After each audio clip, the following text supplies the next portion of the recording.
Bismillahirrahmanirrahim. Astaghfirullahaladzim alladzi la ilaha illa huwa Astaghfirullahaladzim alladzi la ilaha illa huwa al-hayyul qayyum wa atubu ilaih. Ila hadratin Nabi sallallahu alaihi wasallam wa ala alihi wa ashabihi al-kiram. Syai'un lillahi lahumul Fatihah. A'udzu billahi minasyaitonir rajim. Bismillahirrahmanirrahim.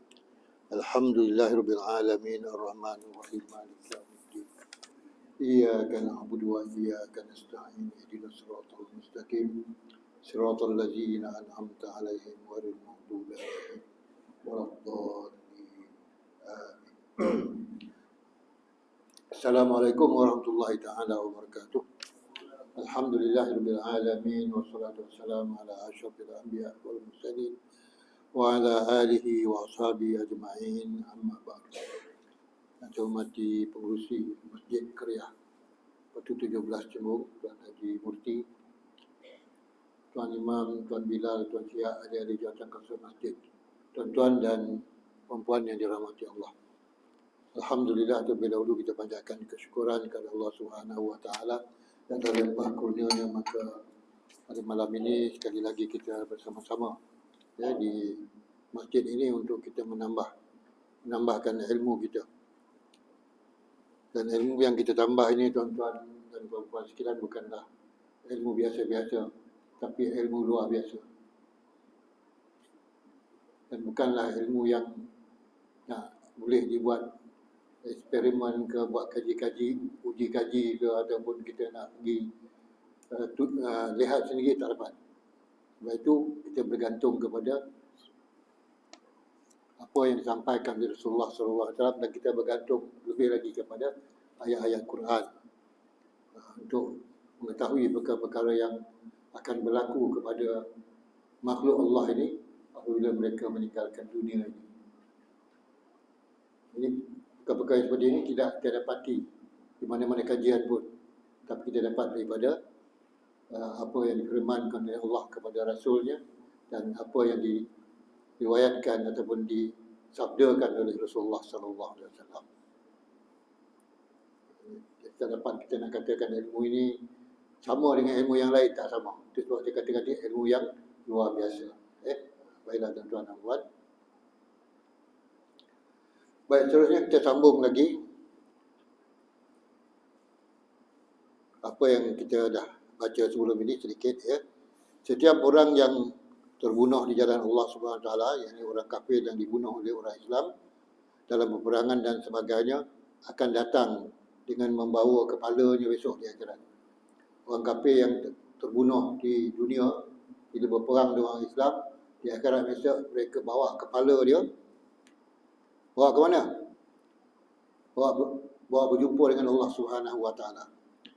Urat leher kepalanya masih berlumuran darah. Berapa lama tuan-tuan? Urat leher dia masih darah berlumuran lagi.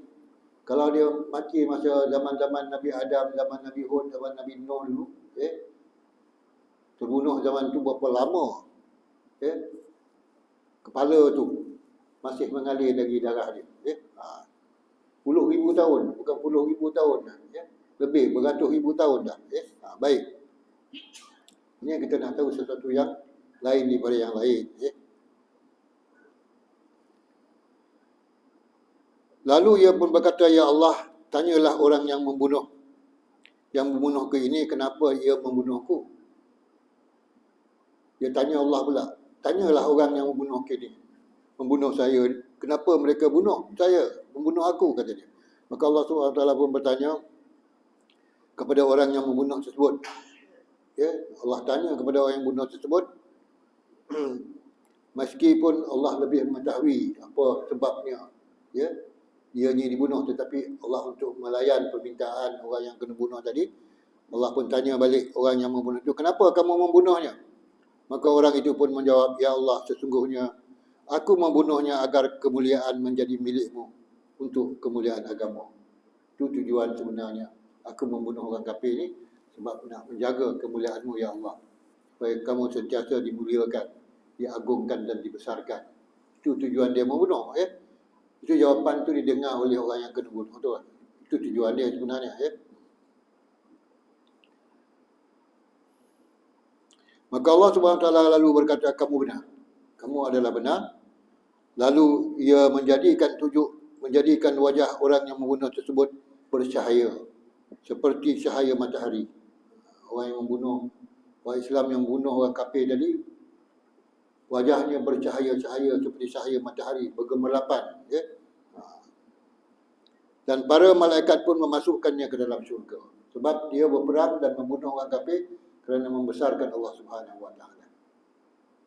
Sebab itu tuan-tuan dan puan-puan sekalian, dalam peperangan di antara orang Islam dengan orang kafir ni, kalimat yang selalu dilafazkan semasa peperangan itu ialah pertama sekali Allahu Akbar, dan seterusnya ialah La ilaha illallah. La ilaha illallah itu tahlil lah, sentiasa ingat kepada Allah Subhanahu Wa Taala dalam peperangan tersebut, kerana tujuan berperang itu untuk menegakkan agama. La ilaha illallah. Dan kita pun telah tahu di segi sirah Rasulullah SAW, kenapa orang-orang Islam berpindah daripada Mekah ke Madinah sedangkan mereka telah pun hidup senang di Mekah? Kerana kalimah La ilaha illallah. Kerana La ilaha illallah itulah mereka sanggup berpindah ke Madinah. Walaupun pada zaman itu adalah zaman yang penuh dengan berbagai-bagai ancaman, berbagai-bagai ugutan, berbagai-bagai bahaya perjalanan yang jauh. Sejauh 500 km jalan kaki, bukan naik kapal terbang.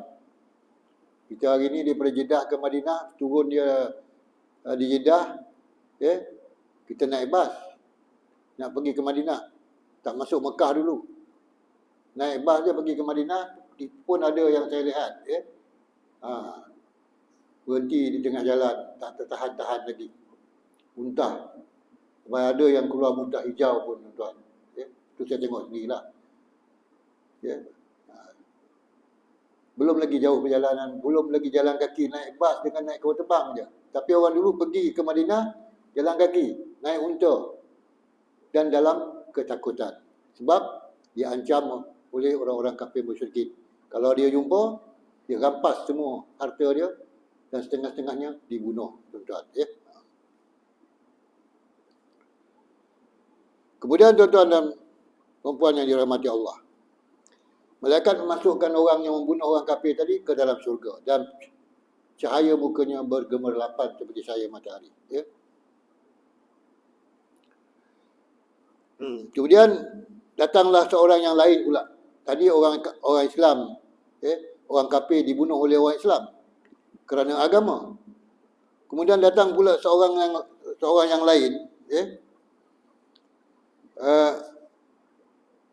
kemudian datanglah yang lainnya yang terbunuh tidak di jalan Allah Subhanahu Wa Taala, dengan membawa kepalanya yang urat lehernya masih berlumuran darah. Lalu ia berkata, semua keadaan orang-orang yang mati terbunuh di akhirat besok, dia bawa kepala dia, tuan. Dulu-dulu orang berperang, dia nak pastikan setelah dia mati, dia potong kepala dia dulu. Contohnya Sayyidina Husain bin Ali bin Abi Talib. Sayyidina Husain yang dibunuh di Karbala. Walaupun orang Islam berperang sama orang Islam, Sayyidina Husain, cucu Rasulullah itu pun dipotong kepalanya, dibungkus, kemudian dihantar ke Madinah untuk dilihat oleh gubernur Madinah, kemudian dihantar kepada Muawiyah. Ini Sayyidina Husain bin Ali, cucu Rasulullah. Islam berperang dengan Islam, dipotong kepala. Dan di zaman kita pun ada juga yang melakukan perbuatan memotong kepala ni, tuan.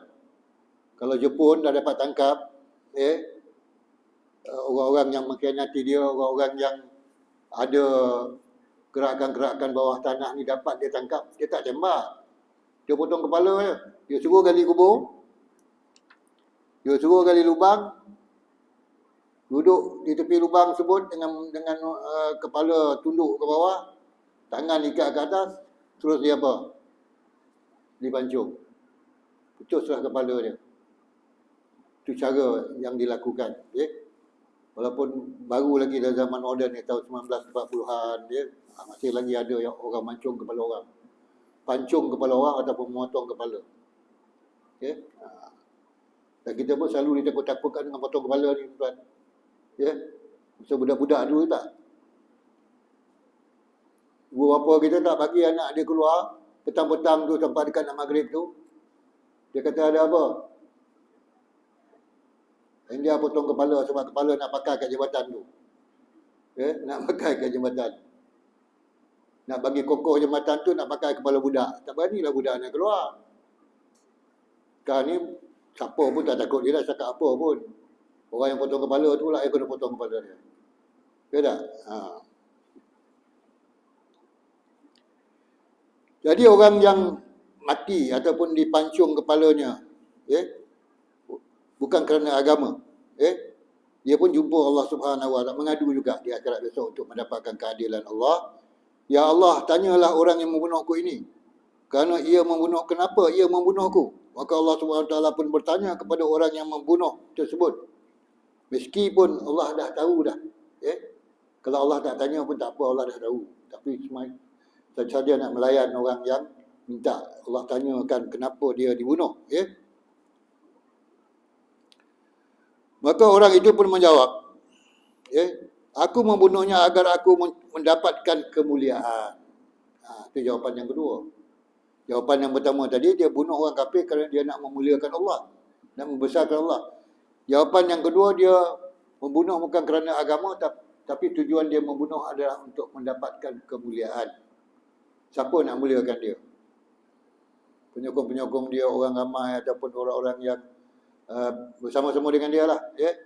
Kumpulan-kumpulan dia akan memuliakan dia sebab wilaya membunuh seseorang yang memerangi kaum mereka dan sebagainya. Dia dibunuh dan yang membunuh ini dimuliakan. Lalu Allah SWT pun berkata, kamu telah durhaka. Itu jawapan yang kedua. Jawapan yang pertama tu, kamu adalah benar sebab kamu berperang kerana Allah. Jawapan yang kedua, kamu adalah durhaka sebab kamu berperang kerana kamu hendakkan kemuliaan. Kamu hendak disanjung, kamu hendak dihormati. Kamu telah durhaka. Maka tidak ada seorang pembunuh pun kecuali ia akan dibunuh kerana perbuatannya. Begitu juga bahawa kamu kenapa kamu membunuh? Maka orang itu menjawab, aku membunuhnya agar aku mendapatkan kemuliaan. Lalu Allah SWT berkata, kamu telah durhaka. Maka tidak ada seorang pembunuh pun kecuali ia akan dibunuh kerana perbuatannya. Jadi putusannya, orang ini melakukan perbuatan yang salah lah. Sebab dia membunuh bukan kerana nak membela agama ataupun nak membesarkan Allah, nak menjaga kalimat la ilaha illallah. Dia bunuh kerana itu, maka Allah muliakan dia. Tapi kalau dia bunuh untuk dia mendapat nama baik, untuk mendapat kemuliaan, untuk dipuji dan dipuja, maka dia adalah seorang yang durhaka. Orang durhaka ni dalam bahasa biasa, dalam kata-kata dalam bahasa biasa dipanggil orang-orang yang maksiat. Orang yang membunuh bukan kerana sebab-sebab menegakkan agama, maka dia adalah melakukan maksiat. Maksiat artinya durhaka. Kalau tuan-tuan buat maksiat, maknanya tuan-tuan buat pendurhakaan. Pendurhakaan kepada siapa? Kepada Allah Subhanahu Wa Taala. Kalau kita melakukan perbuatan yang dilarang oleh Allah Subhanahu Wa Taala, maka kita melakukan maksiat. Artinya melakukan durhaka kepada Allah. Sedangkan kalau kita durhaka pada ibu bapa kita, pun mendapat balasan yang sangat menyakitkan. Apalagilah kalau kita mendurhaka kepada Allah Subhanahu Wa Taala. Jadi jangan kita fikir durhaka kepada Allah ni kalau kita membunuh bukan kerana Allah, tapi banyak lagi perkara-perkara lain yang kita dituduh mendurhaka kepada Allah. Kita akan dianggap sebagai durhaka. Antaranya tuan-tuan, kita tak melakukan segala apa yang perintahkan Allah, itu dikatakan durhaka. Contohnya kita tak mendirikan solat 5 waktu sehari semalam. Kita tak dirikan solat Zuhur, dirikan solat Asar tak dirikan, Maghrib dirikan, Isyak tak dirikan. Itu pun dikira durhaka. Itu pun dikira melakukan maksiat. Ataupun dalam bahasa lain, dalam istilah-istilah lain yang diberi oleh ulama-ulama, iaitu orang yang menzalimi diri dia sendiri. Orang yang zalim diri dia sendiri, ia orang-orang yang tidak melakukan apa yang disuruh oleh Allah dan tidak menjauhkan apa yang dilarang oleh Allah. Itulah orang yang menzalimi diri dia sendiri. Sebab itu dalam Quran Allah sebut, ya. Wa man a'rada an zikri, ya. Wa man azlamu mimman zukkira bi ayati rabbi. Siapa yang menzalimi, sesiapa yang zalim dengan ayat-ayat Allah, dia tak percaya dengan ayat-ayat Allah, dia tak ikut perintah Allah. Wa man azlamu mimman zukkira bi ayati rabbi summa a'rada anha, dan dia berpaling daripada ayat Allah. Inna minal mujrimina muntakimun. Sesungguhnya kami akan membalas mereka dengan balasan yang pedihlah. Muntakimun ni akan membalas, apa yang mereka buat semasa hidup kat dunia, tak percaya dengan ayat Quran, tak melakukan perintah Allah dengan ikhlas, ya, dan zalim pada dirinya sendiri, tak sembahyang, tak puasa, tak mengeluarkan zakat. Itu zalim pada diri sendiri. Sebab apa? Dia tak percaya dengan ayat Allah dan dia tak buat apa yang Allah perintah. Maka itulah yang dikatakan zalim. Dan orang-orang yang zalim ini, tuan-tuan, akan disiasat, ya, dengan lebih teliti lagi di akhirat besok. Pada akhir sekali orang yang zalim lah. Orang yang zalim ni sama ada zalim pada diri sendiri, zalim pada orang lain, zalim pada makhluk-makhluk lain juga, ya. Yang kita kata-kata zalim pada diri kita sendiri, makhluk zalim pada orang lain, zalim pada haiwan pun, ya. Kita menyeksa haiwan pun dikira zalim, tuan-tuan, ya. Di antaranya yang kita selalu seksa haiwan ni macam bila, tuan? Haiwan-haiwan yang diseksa oleh manusia ni haiwan yang macam mana? Contohnya haiwan-haiwan yang kita zalim ni ialah, pertamanya, haiwan yang kita bawa untuk kita jadikan sebagai bahan perjudian, contohnya. Laga apa? Laga ayam. Selain daripada laga ayam apa? Laga lembu ada tak? Ada. Di tempat lain tu manusia berlaga dengan, di mana, di Itali, di Itali manusia berlaga dengan lembu. Selalunya lembu kalah ke manusia menang? Lembu kalah ke manusia menang? Selalunya bila lembu tu dapat menanduk sekali dua kali, manusia kalah lah. Tapi kalau manusia kalah, ya, lembu tu akan ditembak mati lepas tu. Itu zalimnya manusia. Zalim. Ayam kita bela, ayam jantan, beli pula ayam daripada Siam. Buat apa? Nak berlaga dengan ayam Siam, ayam jantan lain, ya. Buat satu apa ni? Pertandingan melaga ayam. Itu pun zalim. Tapi orang yang melakukan perbuatan itu, dia tak kesian tengok ayam. Menggelupur ayam tu kadang-kadang. Dah menggelupur, kena lagi. Dan sampai mati.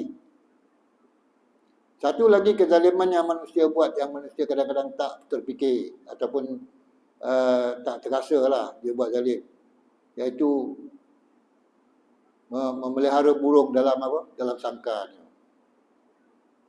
Burung ni berjuta-juta ekor burung ni, tuan, dikeliling. Tapi satu ekor ni kita bela dalam sangkar. Burung tu, dia nak keluar tak? Menggelupur-gelupur dia nak keluar. Bukan dia nak duduk sangat dalam sangkar. Walaupun dalam sangkar emas pun zalim pada binatang. Itu zalim yang kita seksa binatang lah. Lain daripada itu, kita tak bagi makan binatang, kita bela binatang tak bagi makan yang sewajarnya, ya. Ataupun ada orang-orang yang bela ikan, dia bagi makan sesuatu yang tak sewajarnya. Itu pun zalim pada ikan tersebut dan zalim pada manusia yang makan ikan itu. Jadi perkara zalim ni, tuan, disebutkan dalam kitab ni, ialah perkara terakhir sekali yang akan disiasat ataupun akan dibicarakan oleh Allah Subhanahu Wa Taala. Sebab itu jangan zalim pada manusia, jangan zalim pada haiwan, jangan zalim pada tumbuh-tumbuhan. Hari ini kita zalim pada alam keliling kita. Apa kita buat dengan alam keliling kita? Kita zalim. Habis semua pokok-pokok kita tebang. Kayu-kayu balak di hutan-hutan, di bukit-bukit sana tu kita musnahkan. Akhirnya, apa berlaku? Satu yang terkesan ialah jerubu. Satu. Itu zalim pada alam keliling kita. Yang kedua, banjir-banjir kilat ni, tuan-tuan. Sebab tak ada lagi penahan air di bukit-bukit dan di gunung-gunung, air lalu dengan tidak ada sekatan. Itu balasan daripada siapa? Tindak balas daripada alam. Tindak balas daripada alam sendiri. Sebab kita menzalimi alam. Dan kadang-kadang kita terfikir juga, habis hutan-hutan kita dah buka, jadi monyet-monyet yang duduk mana? Kera-kera ni duduk mana? Tak ada tempat. Makanan pun tak ada, buah-buahan pun tak ada. Dia masuk kampung. Kadang-kadang masuk dalam rumah kita, buka tudung periuk kita. Pasal apa dia lapar? Sebab kita menzalimi dia. Tempat-tempat tinggal dia kita musnahkan. Banyak lagi tuan-tuan. Ya? Perkara zalim ni yang akan diambil tindakan besok di akhirat kepada mereka-mereka yang zalim. Ya? Mereka-mereka yang zalim. Jadi apa yang kita lakukan di dunia ini, hendaklah kita timbang. Sama ada perbuatan kita itu diredai oleh Allah ataupun tidak. Kalau Allah reda, kita mintalah keredaan Allah. Kalau Allah tak reda, kita bertaubatlah. Jangan melakukan lagi perkara-perkara yang Allah tak reda, yang mendatangkan dosa. Ini tugas kita. Ya, sebagai orang Islam, jaga muhasabah diri kita. Berapa banyak dah kita buat amalan-amalan yang tidak diredai oleh Allah Subhanahu Wa Taala, maka kita mohon keampunan daripada Allah Subhanahu Wa Taala. Maka tidak ada seorang pembunuh pun kecuali ia akan dibunuh kerana perbuatannya. Begitu juga bahawa tidak ada kezaliman kecuali orang yang berbuat zalim tersebut akan diazab dengan kezaliman itu. Orang yang buat zalim ni akan diazab. Okay. Sedangkan kita tak sadar besok di akhirat. Bila kita tengok senarai lembaran amalan baik dan amalan buruk kita, amalan buruk lebih banyak daripada amalan baik. Kita tak tahu yang sebenarnya itu semuanya telah dicatatkan oleh para malaikat. Tiba-tiba kita dapat balasan kezaliman. Banyak perkara-perkara zalim yang kita laku semasa kita hidup kat dunia ini.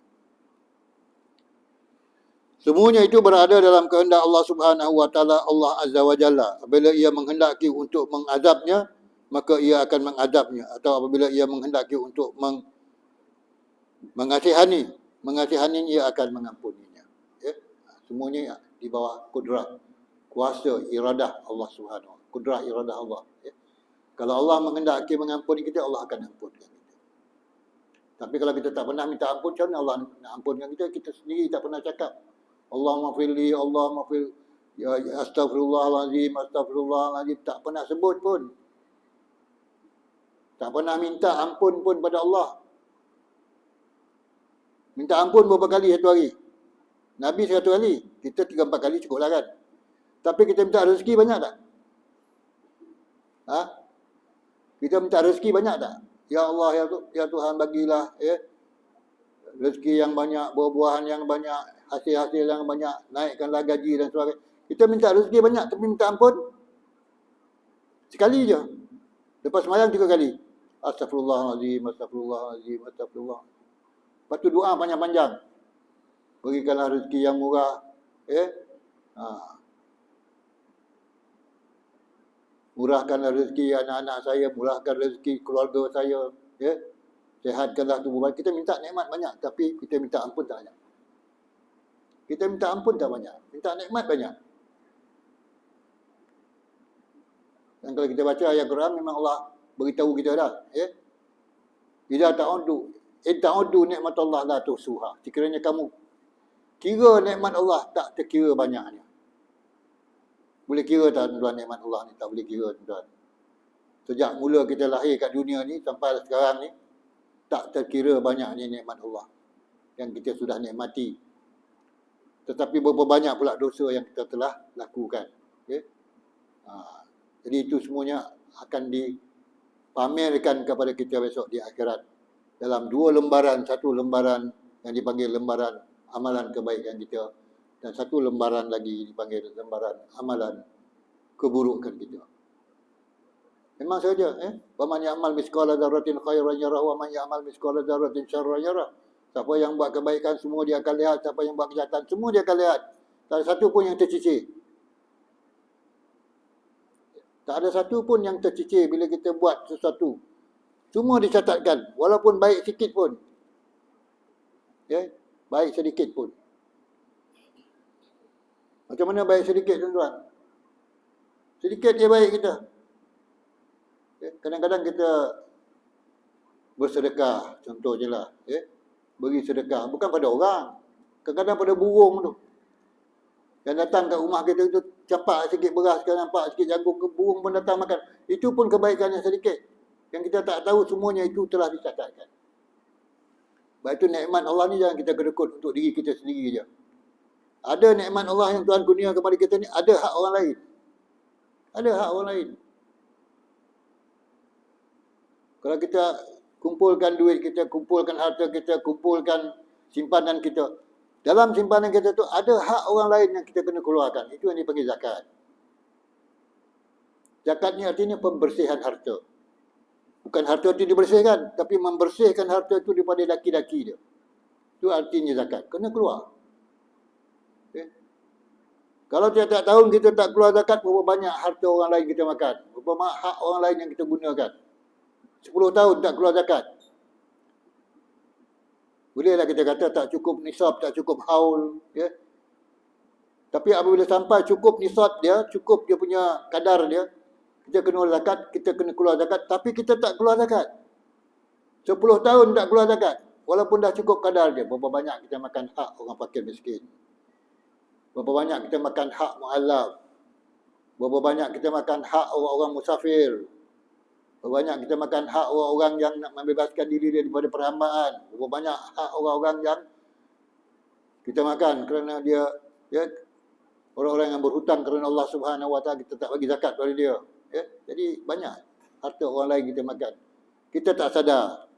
Kita nampak orang je mengampas hak orang lain, ambil harta orang lain, mencuri harta orang lain. Kita tak nampak diri kita.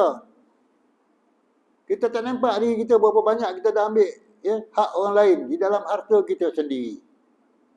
Ini yang kita nak kena muhasabah diri. Itu yang dikatakan muhasabah. Lepas tu zaman Rasulullah dulu, Rasulullah nampak orang-orang yang bakal jadi ahli syurga ni tuan. Kita tak nampak.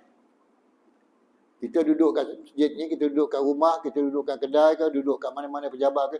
Kita tak nampak siapa di kalangan kita yang jadi ahli syurga, tak nampak. Tapi Rasulullah nampak. Masa Rasulullah bersama-sama dengan sahabat, Rasulullah nampak dan beritahu, kalau nak tahu ahli syurga, saya dah pernah cerita ni, tengok orang tu, itu adalah ahli syurga. Orang tu pun naik, ambil wuduk, semayang, habis semayang jemaah, semayang qabliyah, ba'diyah tadi, habis balik rumah. Balik rumah, dia buat kerja-kerja yang berhubung dengan ibadah umum pula. Mula ibadah khusus, lepas tu ibadah umum. Masuk ibadah umum, masuk ibadah khusus pula. Okay? Jadi, Rasulullah nampak ahli syurga. Sebab itu Rasulullah tahu ada 10 sahabat-sahabat baginda yang diisytiharkan sebagai ahli syurga. Okay? Kita tak boleh isytihar. Dan kita tak boleh lihat penampilan seorang, ini ahli syurga ni. Tak boleh kita buat andaian macam tu. Sebab kita bukanlah makam kita ni. Makam kita makam biasa je, tuan-tuan. Bukan makam rasul, bukan makam nabi. Okay? Baiklah tuan-tuan dan puan. Dalam hadis lain disebutkan, amal seorang hamba yang pertama akan dilihat oleh Allah Subhanahu Wa Taala adalah salat. Sembahyang itulah yang Allah lihat dulu. Apabila salatnya diterima, maka ia akan melihat amal-amalnya yang lain. Tapi apabila ditolak, salatnya ditolak, maka ia tidak akan melihat amal-amal yang lain. Amal yang akan yang pertama sekali akan dinilai oleh Allah Subhanahu Wa Taala nanti ialah salat seseorang. Sebab itu Allah tak beratkan kita dengan salat mula-mula dulu masa Isra' dan Mi'raj. Di mana Allah menyatakan bahawa sembahyang 50 waktu sehari semalam. Kita rasa berat tak? Kalau 50 waktu lah. 50 waktu sehari semalam. Setiap waktu tu qabliyah, ba'diyah, berapa banyak? Ada qabliyah, ba'diyah kalau 50 waktu sehari semalam. Qabliyah, ba'diyahnya kali 4 kali 50, 200. 200 salat sunat ba'diyah, qabliyah, 200. Salat fardu, 50. Tak dapat tidur, tuan-tuan. Dapat tidur tak? Hari ni kita disuruh bangun tengah malam. Walaupun tak sampai 50 waktu, kita sembahyang 5 waktu, tapi kita disuruh sunat solat tahajud 1/3 akhir malam. Sebab ada hadis menyebutkan bahawa Allah akan turun ke langit dunia pada 1/3 akhir malam. Dia akan mendengar permohonan kita, dia akan mendengar doa kita, dia akan mendengar rayuan kita.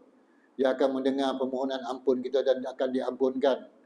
Dia akan mendengar rayuan kita akan diterima, dia akan mendengar doa kita akan dimakbulkan. Tuhan turun di langit dunia pada 1/3 akhir malam. Ya. Kita tanya balik diri kita, Tuhan tak turun ke tengah hari tadi? Tuhan tak turun ke waktu maghrib? Tuhan tak turun ke waktu isyak? Tuhan turun 1/3 akhir malam je. Kenapa? Pada waktu tu manusia sedang dilamun oleh apa? Dilamun tidur, dilamun mimpi dan sebagainya. Ya? Tapi sanggup bangun berkorban kerana mendekatkan diri kepada Allah, maka Allah akan ampunkan dosa dia. Ya? Itu yang dia panggil solat sunat tahajud.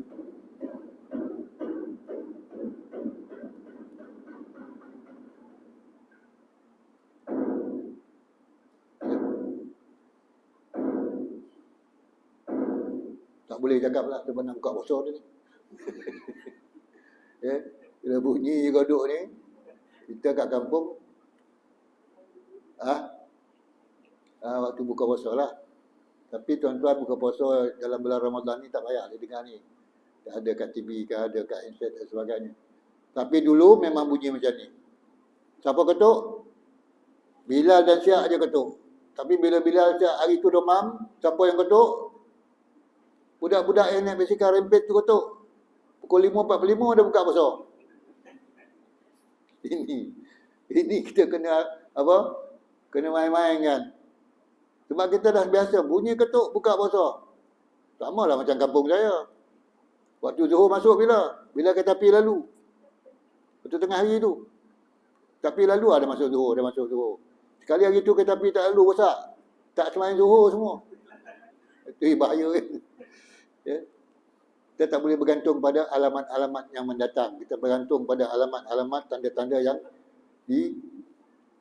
ditentukan oleh Allah. Iaitu dengan turun naik matahari inilah tuan-tuan ya. Aja sekat itulah dulu tuan-tuan dan puan-puan, mudah-mudahan Allah sentiasa memberkati kita dan berikan taufik dan hidayah kepada kita semua insya-Allah. Bismillahirrahmanirrahim. Alhamdulillahirabbil alamin wassalatu wassalamu ala asyrafil anbiya'i wal mursalin wa ala alihi wa ashabihi ajma'in.